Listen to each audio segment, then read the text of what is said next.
أعوذ بالله السميع العليم من الشيطان الرجيم. بسم الله الرحمن الرحيم. السلام عليكم ورحمة الله وبركاته. الحمد لله والصلاة والسلام على رسول الله وعلى آله وصحبه ومن والاه. اللهم ربنا ظلمنا أنفسنا وإن لم تغفر لنا وترحمنا لنكونن من الخاسرين. اللهم إنا نسألك العلم النافع، اللهم إنا نسألك العلم النافع ورزقا واسعا وشفاء من كل داء وسقم. اللهم اجعل الذين يستمعون القول، اللهم اجعلنا الذين يستمعون القول فيتبعون أحسنه. Muslimin muslimat, sidang jemaah dan juga sidang pendengar yang dirahmati oleh Allah Subhanahu wa taala. Alhamdulillah, kita bersyukur kepada Allah. Syukur yang tidak terhingga yang telah menganugerahkan kepada kita Islam, iman, dan insya-Allah kita sentiasa ulang-ulangkan. Kita berdoa kepada Allah Subhanahu wa taala, mudah-mudahan Islam dan iman yang ada pada kita ini berkekalan sehinggalah kita bertemu Allah Subhanahu wa taala. Allahumma amin, Allahumma amin. Pada malam ini insya-Allah saya cuba berkongsi dengan tuan-tuan puan-puan sekalian beberapa hadis yang berkaitan dengan haqqul ilm, iaitulah tuntutan ataupun hak-hak yang berkaitan dengan ilmu yang dituntut kepada kita sebagai seorang Muslim untuk mencari, untuk menuntut dan melaksanakan dan beramal dengannya apa yang dikatakan ilmu itu sendiri dalam kehidupan kita sebagai seorang Islam. Hadis daripada Abi Hurairah radhiyallahu anhu anin Nabi sallallahu alaihi wasallam qala man su'ila an ilmin fakatamahu aljamahu Allahu bilijamin min narin yaumal qiyamah atau kama qala sallallahu alaihi wasallam. Daripada Abu Hurairah radhiyallahu anhu, daripada Nabi sallallahu alaihi wasallam, sabda baginda, sesiapa yang ditanya kepadanya mengenai sesuatu ilmu, lalu ia menyembunyikannya, nescaya Allah akan mengekangkan mulutnya dengan kekangan daripada api neraka pada hari kiamat nanti. Hadis rawahu Abu Dawud wa Tirmizi atau kama qala sallallahu alaihi wasallam. Tuan-tuan, puan-puan dan sidang pendengar yang dikasihi oleh Allah Subhanahu wa taala. Hadis ini dia menjelaskan kepada kita tentang bagaimana kedudukan ilmu dan bagaimana kepentingan ilmu dalam kehidupan kita sebagai seorang Muslim. Sehingga Nabi sebut dalam hadis ini, siapa-siapa yang didatangi dan ditanya tentang suatu ilmu, kemudian fakatamahu, kata Rasulullah, dia menyembunyikannya, dia tahu dan menyembunyikannya. Ditafsirkan oleh hadis yang dimaksudkan dengan ilmu di sini, an ilmin di sini ialah ilmu-ilmu yang berkaitan dengan soal agama, soal kebenaran, al-haq wal batil, benar dan tidak benar, dan dia menyembunyikannya. Apa balasannya? Kata Rasulullah, sabda Rasulullah sallallahu alaihi wasallam, orang yang menyembunyikan ilmu ini, kata Rasulullah, sabda Rasulullah sallallahu alaihi wasallam, aljamahu Allahu bilijamin min nar, dia akan dikekang dengan kekangan api neraka pada mulutnya. Orang yang menyembunyikan ilmu di hari akhirat nanti, dia akan dikekang dengan kekangan api neraka. Tuan-tuan bapa dikasihi oleh Allah Subhanahu wa taala. Apakah dikatakan al-jam? Ya, kekang ini. Dalam bahasa Arabnya al-jama. Ya, ataupun dalam hadis ini al-jamahu. Al-jamahullah. Ya, Allah Taala akan kekangkan dia mulutnya dengan bilijamin min nar, dengan kekangan api neraka. Ya, dalam bahasa Arab kita kekang. Kamus Dewan edisi yang keempat yang menyatakan bahawa yang dimaksudkan dengan kekangan di sini ataupun maksud kekang itu ialah besi bergerigi yang dikenakan pada mulut kuda untuk mengendalikannya. Dia satu besi, ya, berdasarkan takrifan ini, berdasarkan maksud dalam Kamus Dewan edisi keempat ini ialah besi yang diletakkan pada mulut kuda. Dan tujuannya ialah untuk mengendalikan kuda tadi, untuk memandu ataupun untuk tunggang kuda tadi supaya dia tidak lari daripada kawalannya. Maknanya boleh dikawal, boleh ditundukkan. Begitulah Allah Subhanahu wa taala di hari akhirat nanti, bila ada orang yang berilmu, dia tahu tentang kebaikan agama ini dan dia menyembunyikannya apabila ditanya, maka di hari akhirat nanti dia akan dikekang dengan kekangan mulutnya dengan api neraka Allah Subhanahu wa taala. Nauzubillah min zalik. Apa maksud kekangan di sini? Disebut oleh ahli hadis, maksudnya ialah mulutnya akan dikunci dengan kunci neraka. Na'udzubillah. Sebab itu kita tuan-tuan yang dikasihi, yang dirahmati oleh Allah Subhanahu wa taala, bila kita tahu sesuatu perkara, ya, kita mesti berperanan untuk menjelaskannya. Para ustaz sentiasa ulang, para ulama sentiasa sebut, Rasulullah bersabda, qulil haq walau kana mur. Berkata benarlah kamu walaupun dianya pahit. Pahit didengar oleh pendengar dan pahit dinyatakan oleh orang yang menyatakan tadi, menyebut tadi. Jadi kita fahamlah bahawa dalam hidup kita sebagai seorang Muslim, lebih-lebih lagi orang yang tahu tentang kebenaran, orang yang tahu tentang agama, dia kena nyatakan persoalan-persoalan yang ditanya ataupun yang dikaitkan dengan perkara-perkara hal-hal agama. Kalau tidak, nanti di hari akhirat, na'udzubillah min zalik, saya ingatkan diri saya ingat kepada tuan-tuan, puan-puan sekalian dan juga sidang pendengar sekalian bahawa kalau kita menyembunyikan satu perkara yang berkait dengan agama dan kita tahu benda itu adalah asal usulnya ada pada agamanya, kita sembunyikannya, tidak menyatakan dengan sebab-sebab tertentu, kepentingan-kepentingan tertentu, berdasarkan hadis ini, kita akan dikekang, na'udzubillah min zalik, dengan kekangan api neraka pada mulut. Tuan-tuan, puan-puan dikasihi oleh Allah Subhanahu wa taala. Apabila kita mendengar hadis ini, ya, apabila kita membaca hadis ini, biarlah ia merupakan satu muhasabah, lebih-lebih lagi kepada orang yang membaca hadis ini, bahawa hidup kita ini ada tanggungjawab. Antara tanggungjawabnya ialah kepada ilmu yang kita tahu. Dan ilmu itu adalah amanah daripada Allah Subhanahu wa taala. Sebab itulah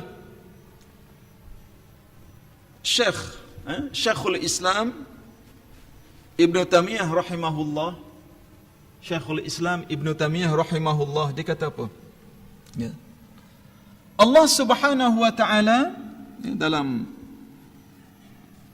Majmu' Fatawa dia, kitab besar tuan-tuan, dia kata apa? Bagaimana Allah Subhanahu wa taala, ya, menuntut kita supaya kita menjelaskan ilmu itu.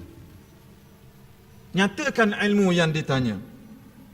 Berdasarkan banyak ayat-ayat Al-Quran, dia nakal, dia bawa ayat-ayat Allah Subhanahu wa taala, antaranya dia bawa ayat Quran, iaitulah fas'alu ahla dzikr in kuntum la ta'lamun.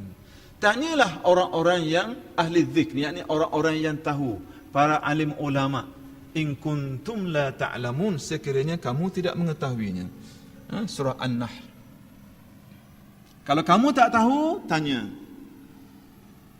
Sebab itu bagi orang yang tahu, kalau dia tidak menjawab pertanyaan, tidak menyatakan tuntutan yang sepatut dia jelaskan, maka hukumnya adalah haram di sisi Allah Subhanahu wa taala. Tak boleh.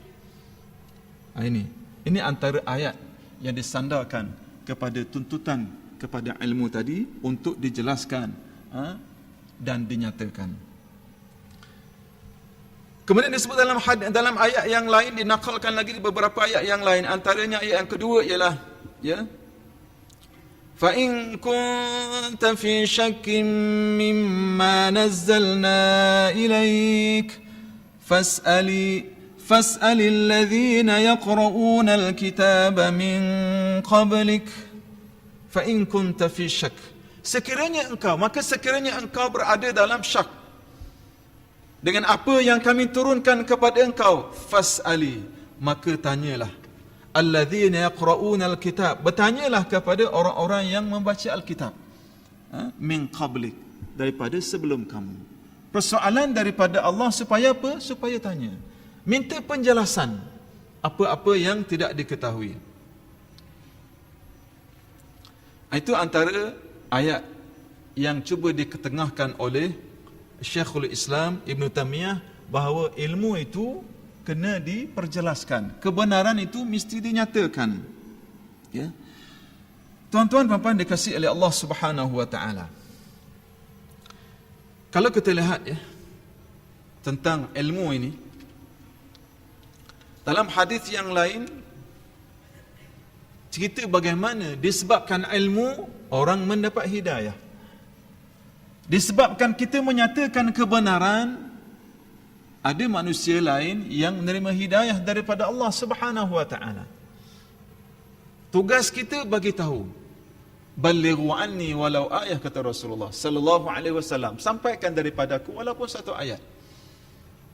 Sebab apabila kita menyebarkan ilmu, apabila kita berdakwah, kita menyatakan sesuatu yang berkait dengan agama, bimbing manusia kepada kebaikan, dalam istilah yang mungkin boleh kita gunakan sebagai da'i ila Allah, sebagai pendakwah ke jalan Allah Subhanahu wa taala, maka di sana banyak kelebihan-kelebihan yang disebut dalam hadis-hadis Rasulullah sallallahu alaihi wasallam. Antaranya daripada Abi Hurairah radhiyallahu anhu, anin Nabi sallallahu alaihi wasallam qala, man da'a ila hudan kana lahu min al-ajri mithlu ujuri man tabi'ahu la yanqusu dhalika min ujurihim shay'a wa man da'a ila dalalatin kana alayhi min al-ithmi mithlu athami min man tabi'ahu la yanqusu dhalika min athamihim syai'a, atau kama qala sallallahu alaihi wasallam. Hadis rawahu Muslim, Abu Dawud dan juga Tirmizi. Apa kata Rasulullah sallallahu alaihi wasallam? Hadis ini daripada Abu Hurairah radhiyallahu anhu, daripada Nabi sallallahu alaihi wasallam, sabda baginda, sesiapa yang mengajak kepada jalan mengerjakan sesuatu amal yang baik, adalah baginya pahala sebanyak pahala orang-orang yang mengikutnya, dengan tidak dikurangi sedikit pun pahala itu daripada pahala-pahala mereka. Dan sebaliknya, sesiapa yang mengajak ke jalan mengerjakan sesuatu amal yang menyesatkan, adalah ia menanggung dosa sebanyak dosa orang-orang yang menurutnya, dan tidak mengurangi sedikit pun dosa itu daripada dosa-dosa mereka. Tuan-tuan, puan-puan dan juga sidang pendengar yang dikasihi oleh Allah Subhanahu wa taala, hadis ini bagi satu dorongan, motivasi kepada kita. Yang pertama ialah, sesiapa yang mengajak manusia kepada kebaikan, dia tahu mana yang baik dengan ilmu yang ada pada dia, dengan pengetahuan yang ada pada dia, ajak manusia kepada kebaikan. Dan manusia tadi mendapat hidayah daripada Allah Subhanahu wa taala disebabkan dia. Maka kata Rasulullah dalam hadis ini, akan diberi pahala dan tidak akan dikurangkan walaupun sedikit daripada amalan yang dilakukan disebabkan seruan dia tadi, disebabkan dakwah tadi.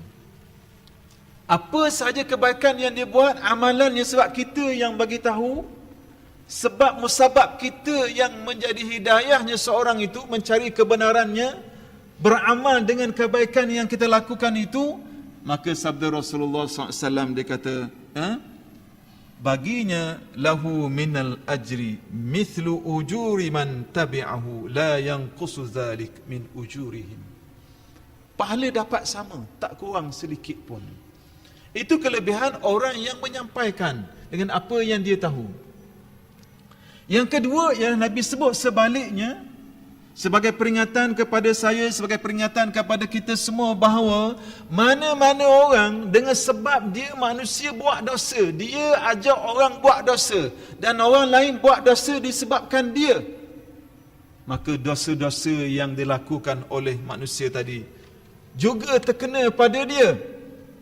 Dia dapat juga, istilah tersebut dosa kering, tak pasal-pasal, sama dosa yang dibuat oleh orang tadi. Na'udzubillah. Sebab tu penting kita berusaha untuk kita perbetulkan diri kita, kaum keluarga kita, anak-anak kita, isteri kita. Kita ajak orang-orang yang sekeliling kita supaya mendekati kebenaran, beritahu tentang kebaikan. Kalau mereka ikut, alhamdulillah, ganjaran buat kita. Kalau mereka tak ikut, sekurang-kurangnya kita telah menyampaikan perkara yang baik. Sebab kita dituntut untuk menyatakan kebenaran, membimbing manusia ke arah jalan kebaikan. Dan sebaliknya, kalau kita tak berapa, orang kata apa, tak berapa cara, buat mudah, ya, benda-benda yang maksiat, benda-benda yang melibatkan dosa kepada Allah Subhanahu wa taala, kita ajak orang, sebab kita orang jadi jahat, sebab kita orang jadi sesat, na'udzubillah, maka dosa-dosa kesesatan itu akan kita tanggung juga, dan akan menjadi perkara yang memberatkan neraca kita, dosa kita di hari kiamat nanti. Na'udzubillah min zalik. Tuan-tuan puan-puan dikasihi oleh Allah, kita dituntut untuk menyatakan apa yang kita tahu. Islam mengajar kita menyatakan kebaikan kita buat. Allah Subhanahu wa taala, Rasulullah sallallahu alaihi wasallam mendidik kita daripada Al-Quran, daripada hadis-hadis Nabi sallallahu alaihi wasallam supaya menyampaikan kebaikan. Sebut benda-benda hak baik dalam agama. Sebut perkara-perkara yang dilarang dalam agama. Dan kalau kita tak lakukan perkara ini, kita menyembunyikannya, katama, kata Rasulullah, kita sembunyikannya, maka akan diberi balasan di hari akhirat nanti dengan neraka Allah Subhanahu wa taala. Tuan-tuan dan puan dikasihi oleh Allah Subhanahu wa taala. Sebab itulah kalau kita lihat, ya, Islam sentiasa menuntut kita supaya kita menjaga perkara-perkara yang berkaitan dengan agama dan supaya kita sampaikan kepada orang lain. Rasulullah sallallahu alaihi wasallam menyatakan bahawa bila nak dia mahukan kebaikan kepada seseorang, Allah Subhanahu wa taala bila dia mahukan kebaikan pada seseorang, maka ya, yufaqihu fid din. Dia bagi pada seorang itu tahu tentang agamanya. Dan kalau kita diberi hidayah oleh Allah untuk faham agama, maka bersyukurlah kepada Allah. Rasulullah sebut apa dalam hadis riwayat Imam Bukhari, dia kata apa? Man yuridillahu bihi khairan yufaqihu fid din wa innamal ilmu bit ta'allum. Atau kama qala sallallahu alaihi wasallam. Apabila Allah menginginkan kebaikan bagi seorang, maka diberi hidayah dalam ilmu agamanya. Dia tahu tentang agama. tahu mana baik mana buruk, mana halal mana haram. Dan dalam akhir hadis ini, wa innamal ilmu bitta'allum, ya, sesungguhnya memperolehi ilmu itu hanya dengan belajar. Ilmu tak mari, orang kata apa? Tak mari riba. Mari debok dak, kita kena belajar, kita kena cari, kita kena usaha. Sebab itu hadis yang kita baca minggu lepas, bagaimana bila orang tu dia mencari satu ilmu daripada ilmu Allah Subhanahu wa taala, sahhalallahu lahu tariqan ilal jannah. Allah Taala akan permudahkan dirinya di hari akhirat nanti untuk menuju satu jalan daripada jalan-jalan syurga Allah Subhanahu wa taala. Ilmu, tuan-tuan. Sebab itu kita menyebut persoalan ilmu ini penting. Kita peringatkan ilmu ini penting. Kenapa? Kerana Allah Subhanahu wa taala jadikan ilmu itu sebagai petunjuk. Allah Subhanahu wa taala jadikan kejahilan itu, jahil tentang agama, jahil tentang diri, jahil tentang kehidupan ini, sebagai musuh kepada kehidupan. Orang yang ada ilmu, dia ada nur, tuan-tuan, cahaya. Ilmu itu cahaya. Sebab itu bila orang tu jahil, tak ada ilmu, maka dia akan meraba-raba. Na'udzubillah min zalik. Rasulullah sallallahu alaihi wasallam dalam hadis yang lain, ya, daripada riwayat Ibnu Majah, dia pesan kepada seorang sahabat namanya Abu Dzar. Apa kata Rasulullah sallallahu alaihi wasallam? Sabda baginda, ya Abu Dzar, la an taghdu fatu'allima ayatan min kitabillah khairul laka min an tusalli mi'ata rak'atin wa la an taghdu fatu'allima baban min al-ilmi umila bihi aw lam yu'mal khairum min an tusalliya alfa rak'ah atau kama qala sallallahu alaihi wasallam. Hadis rawahu Ibnu Majah. Apa kata baginda? Pesanan kepada Abu Dzar dan juga kepada kita dan dalam kehidupan kita seharian. Kata Rasulullah, ya Abu Dzar, kamu pergi mengajar suatu ayat dari kitabullah lebih baik bagimu daripada salat 100 rakaat. Maksud salat di sini adalah salat sunat, ya. Dan kamu pergi mengajar satu satu bab daripada ilmu itu, daripada pengetahuan ilmu bab-bab ilmu itu lebih baik daripada kamu melaksanakan, ya, daripada 1000 rakaat salat. Kamu keluar mengajar satu bab daripada bab-bab ilmu itu, sama ada ilmu tu orang beramal dengannya, dilaksanakan atau tidak beramal dengannya, kata Rasulullah sallallahu alaihi wasallam, lebih baik daripada kamu sembahyang daripada 1000 rakaat sembahyang sunat, tuan-tuan. Ini kelebihan ilmu. Sebab tu kalau ada orang mengajar, kita pergi dengar benda-benda yang ada kebaikan kepada kita, pergi cari ilmu. Nabi kata ilmu ni kena ta'allum, kena cari, kena belajar. Tuntut ilmu ialah satu kewajipan yang mesti laksanakan, sebab dia adalah cahaya kepada kegelapan.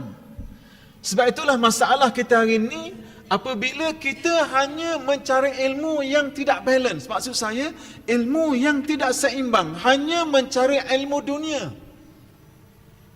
tak seimbang. Alhamdulillah kita mahir dengan ilmu dunia, mahir dengan ilmu nak cari makan, ilmu-ilmu yang melibatkan soal management, persoalan-persoalan dunia kita faham, tapi kadang-kadang kesibukan dengan ilmu dunia menyebabkan kita lupa di sana ada ilmu yang menyelamatkan kita dunia dan akhirat kita. Kita cari dunia, tuan-tuan, ilmu dunia, belum tentu kita selamat di akhirat. Tapi kalau kita mencari ilmu akhirat, insya-Allah kebaikan dunia, kebaikan akhirat akan berpihak kepada kita. Saya ingatkan diri saya ingat kepada tuan-tuan puan-puan sekalian, Biarlah bila kita sebut doa yang kita biasa sebut, dunia ni baik, akhirat ni baik, kita cari ilmu dunia, kita cari ilmu akhirat. Kadang-kadang kita rasa hiba bila tengok berlakunya kematian anak-anak yang ada, tak mampu beri kebaikan kepada jenazah orang tuanya. Sebab apa? Ayah mak hanya didik ilmu dunia semata-mata. Tak tahu nak menilai, nak balas kebaikan mak ayah dia dengan doa ke? Dengan sembahyang jenazah ke? Tak boleh. Kita cari ilmu daripada budak, tuan-tuan. Sekolah rendah 7 tahun, sekolah menengah tahun 3, sambung lagi sampai SPM, ada yang setengah sampai lagi STPM, masuk universiti. Bertahun-tahun cari ilmu. Tapi kadang-kadang kita sedih bila dia tak balance. Sebab tu kita ingatkan kepada kita semua supaya kita mencari ilmu untuk hidup dekat dunia ini, dalam masa yang sama juga kita tidak melupai ilmu yang memberi kebahagiaan dunia dan akhirat kita. Apa dia, tuan-tuan? Ilmu agama. Sebab tu dia disebut sebagai agama ni perlu menjadi pegangan kita. Tuan-tuan, puan-puan yang dikasihi oleh Allah Subhanahu wa taala. Rasulullah sebut tentang ilmu, dia kata apa lagi? Ya. Supaya kita ingat, supaya kita faham bahawa ilmu ini jangan kita tinggalkan. Ada peluang, belajar. Satu riwayat daripada Imam At-Tabrani, dia kata apa? Idza marartum bi riyadil jannah farta'u. Qalu ya Rasulullah wa ma riyadul jannah? Qala majalisul ilm. Atau kama qala sallallahu alaihi wasallam. Apabila kamu melalui taman-taman syurga, lalu ikut taman-taman syurga, maka Rasulullah kata, minumlah sepuas-puasnya. Ya. Para sahabat bertanya, ya Rasulullah sallallahu alaihi wasallam, apa yang kamu maksudkan dengan taman-taman syurga, riyadul jannah? Maka kata Rasulullah sallallahu alaihi wasallam, majalisul ilm, iaitulah majlis-majlis ilmu. Bila kamu lalu tempat orang belajar, tempat orang ngaji, maknanya duduk situ.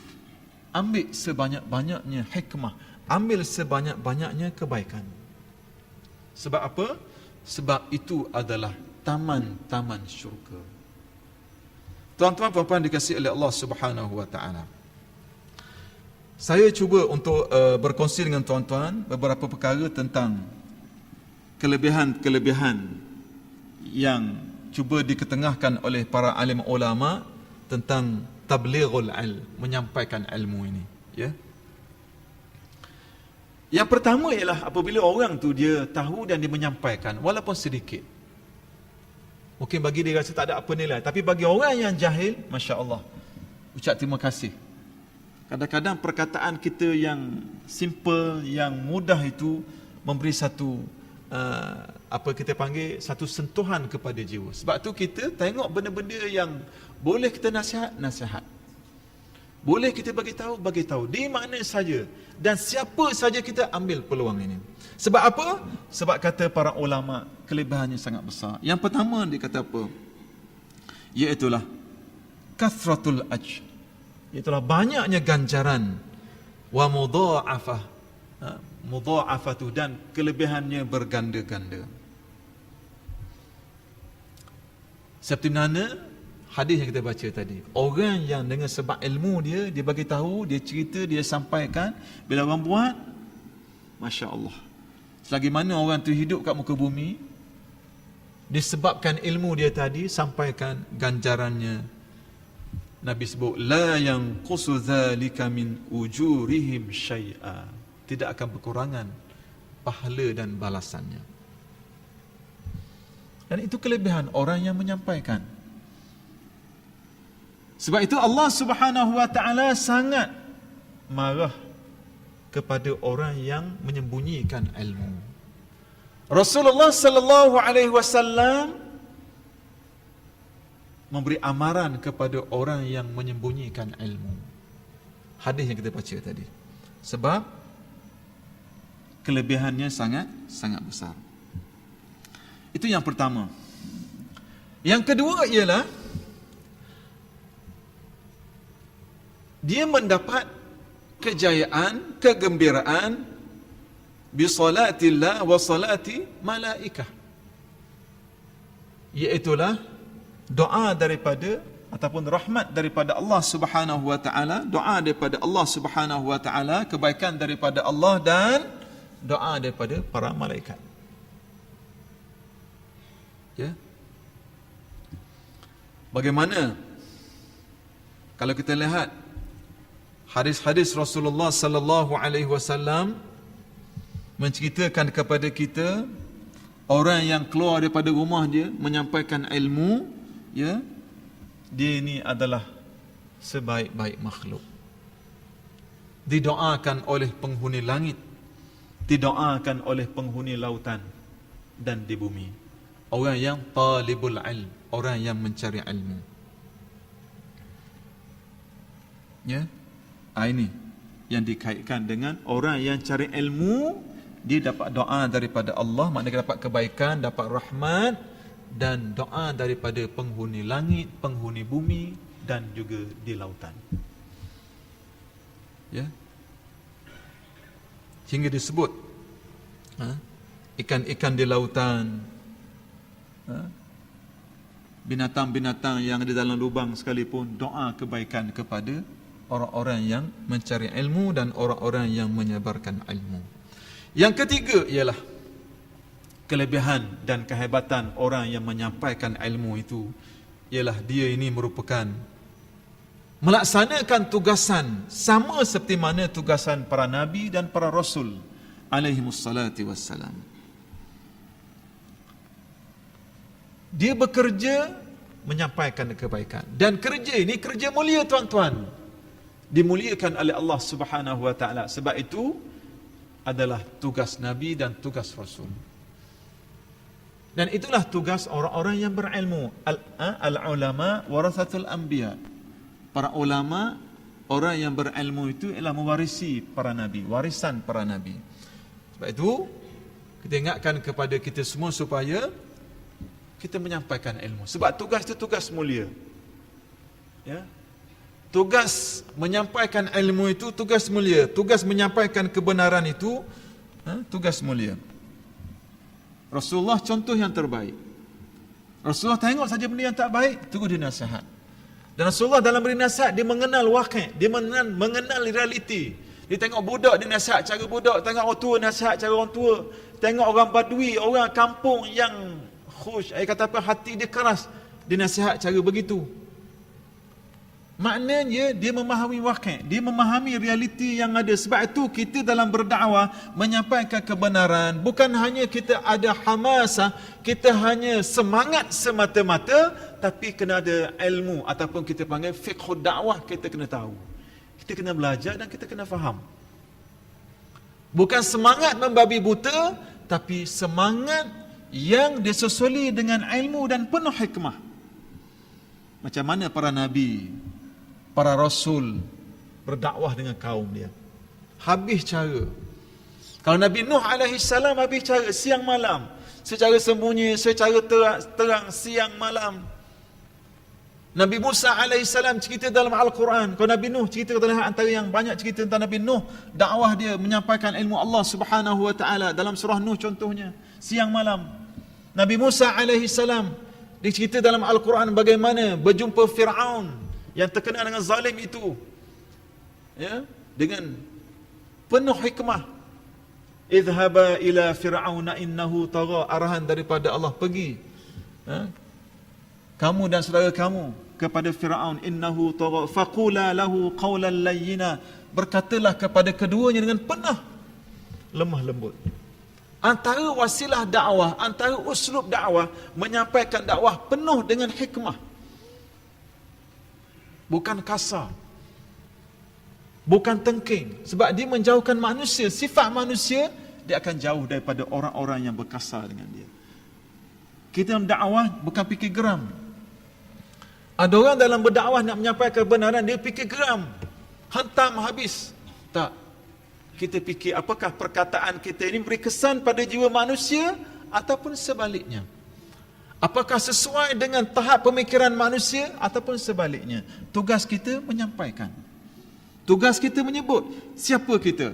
Kita orang diberi amanah untuk bertadbir dengan orang bawahan kita, sebut secara elok. Sampaikan secara elok. Kalau kita diberi amanah, ada isteri, ada anak-anak dan keluarga diberi amanah kepada kita, sampaikan secara baik. Penuh hikmah kepada isteri, kepada anak-anak. Kita menjadi contoh kepada mereka. Siang malam dengan mereka. Kalau kita sebagai guru, penuh hikmah sebagai seorang guru. Dan begitulah seterusnya. Maknanya kita tahu apa yang kita nak buat, bukan pangkat, orang kata apa, pakat lepas gerang je ikut dang, lepas tu padang muka. Nak dengar tak mau dengar sesodah, aku puas hati. Itu bukan cara orang yang beriman. Orang yang beriman berdakwah dengan penuh keinsafan, dengan penuh keikhlasan. Sebab itu para sahabat dan Rasulullah sendiri, para sahabat ridwanullahu alaihim, Rasulullah SAW bila berdakwah di siang hari, bekerja di siang hari untuk menegakkan kalimatullah yang ulia, berdepan dengan kaum Quraisy, berdepan dengan kufar, berdepan dengan kaum munafikin di Mekah, di Madinah dan sebagainya. Siang hari bekerja, siang hari berdakwah, menyampaikan risalah dakwah, malam hari bermunajat kepada Allah. Mohon doa kepada Allah. Mohon kekuatan daripada Allah. Siang hari bekerja, zahirnya saja, tapi hidayah itu milik Allah Subhanahu wa taala. Sebab itulah Al-Quran menyebut, innaka la tahdi man ahbabta walakinnallaha yahdi man yasha. Beri peringatan kepada Rasulullah dan juga pada kita semua bahawa kamu Muhammad tidak mampu beri hidayah. Siapa yang kamu sayang, tak boleh. Yang beri hidayah itu ialah Allah Subhanahu wa taala. Innaka la tahdi man ahbabta walakinnallaha yahdi man yasha. Yang beri hidayah itu bukan engkau Muhammad sallallahu alaihi wasallam, tapi yang beri hidayah itu ialah Allah Subhanahu wa taala. Walaupun orang yang kamu sayang. Ya. Atuk dia sendiri. Walaupun orang dia sayang, tapi hidayah itu milik Allah Subhanahu wa taala. Jadi tugas kita ialah menyampaikan. Tugas kita ialah berdakwah. Tugas kita ialah menyatakan kebaikan. Itu yang ketiga. Yang seterusnya lagi tuan-tuan, ya, orang yang menyeru kepada kebaikan, tidak menyembunyikan perkara-perkara yang ada berkaitan agama ini, dia terselamat daripada laknat Allah Subhanahu wa taala. Sebab apa kata Allah? Allah Subhanahu wa taala menyebut bagaimana orang-orang yang menyembunyikan ilmu, ya, orang-orang yang menyembunyikan ilmu itu, menyembunyikan kebenaran itu akan dilaknat oleh Allah Subhanahu wa taala. Ya. Orang yang tidak berkata kepada kebenaran akan dilaknat oleh Allah Subhanahu wa taala. Antaranya disebut, innal ladzina yaktumuna ma anzalna minal bayyinati wal huda min ba'di ma bayyanahu lin-nas fil kitab. Akhir ayat dia kata apa? Antaranya selepas itu dia kata, ulaika yal'anuhumullah wa yal'anuhumul la'inun. Mereka ini Allah laknat kepada mereka dan dilaknat oleh orang-orang yang melaknat. Siapa dia tuan-tuan? Yaktumuna ma anzalna minal bayyinati wal huda, kata Allah. Orang yang menyembunyikan apa yang diturunkan, apa yang kami turunkan daripada keterangan dan hidayah, petunjuk, sembunyi, orang ini mendapat laknat. Na'udzubillah. Orang yang mendapat laknat tidak ada keberkatan dalam hidup dia. Saya ingatkan diri saya kepada tuan-tuan, supaya kita tidak dilaknat oleh Allah Subhanahu wa taala, jangan sekali-kali kita menyembunyikan kebenaran. Jangan sekali-kali kita menyembunyikan ilmu yang diturunkan oleh Allah Subhanahu wa taala. Keterangan-keterangan kebaikan-kebaikan daripada kitabullah, daripada hadis-hadis Rasulullah sallallahu alaihi wasallam, tidak kita sembunyikan. Kita nyata, kita berdakwah, kita sebut setakat yang kita mampu. Jadi selamat daripada apa tuan-tuan? Laknat daripada Allah. Itu kelebihan orang yang berdakwah dan kelebihan orang yang menyampaikan kebaikan. Kemudian seterusnya lagi, ya, yang kelima, berhak mendapat pertolongan daripada Allah, kata para ulama. Orang yang hidup dia menyampaikan kebaikan, orang yang dalam hidup dia menyatakan kebenaran, menyampaikan ayat-ayat, walaupun satu ayat daripada ayat-ayat Allah Subhanahu wa taala demi agamanya, demi kesejahteraan dirinya, keluarganya, masyarakatnya dan negaranya, dia sebut benda-benda yang baik sebagai panduan, sebagai pedoman kepada orang yang berada sekelilingnya, maka kata para ulama, mereka ini berhak mendapat pertolongan daripada Allah. Al-aun min Allah, pertolongan daripada Allah Subhanahu wa taala. Sebab apa? Sebab apabila dia menunaikan tanggungjawab ini, bererti kata para ulama, dia menunaikan hajat orang-orang Islam. Ada di kalangan orang Islam berhajat kepada ilmu. Ada orang Islam yang berhajat kepada bimbingan. Dan ada orang Islam dan manusia yang berada sekelilingnya berhajat kepada perkara-perkara yang baik. Bukan setakat ilmu semata-mata, tapi benda-benda yang melibatkan soal kebaikan, mereka ini berhajat. Soal hidup, soal keluarga, soal diri, soal cari makan. Tunaikan hajat ini. Dan Rasulullah menyebut bagaimana hadis Nabi sallallahu alaihi wasallam, dia kata apa? Rasulullah sebutlah hadis ni, kata, "Man kana fi hajati akhihi kana Allahu fi hajatihi." Sesiapa yang menunaikan hajat saudaranya, maka Allah Subhanahu wa taala akan menunaikan hajatnya. Dalam hadis yang lain Rasulullah menyebut, "Wallahu fi aunil 'abd ma kana al-'abd fi auni akhi." Allah dan Allah akan membantu seorang itu sebagaimana dia membantu saudaranya. Tuan-tuan puan-puan dikasihi oleh Allah Subhanahu wa taala, ya.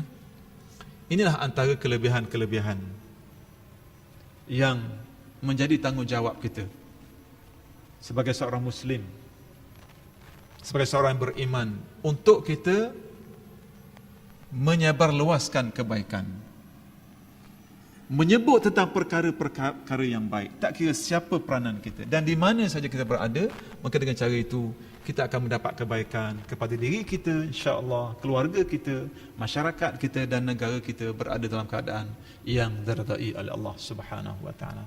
Peranan kita ialah menyebut sesuatu yang baik dan tidak menyembunyikan perkara-perkara yang tidak baik. Mudah-mudahan Allah Ta'ala kumpulkan kita di hari akhirat nanti bersama dengan para salihin. InsyaAllah, mudah-mudahan Allah Ta'ala redha kepada kita dan kita redha kepada Allah Subhanahu wa Ta'ala. Wallahu a'lam. Aqulu qouli hadza wa astaghfirullahal azim li wa lakum. Wassalamu alaikum warahmatullahi wabarakatuh. Wallahu a'lam.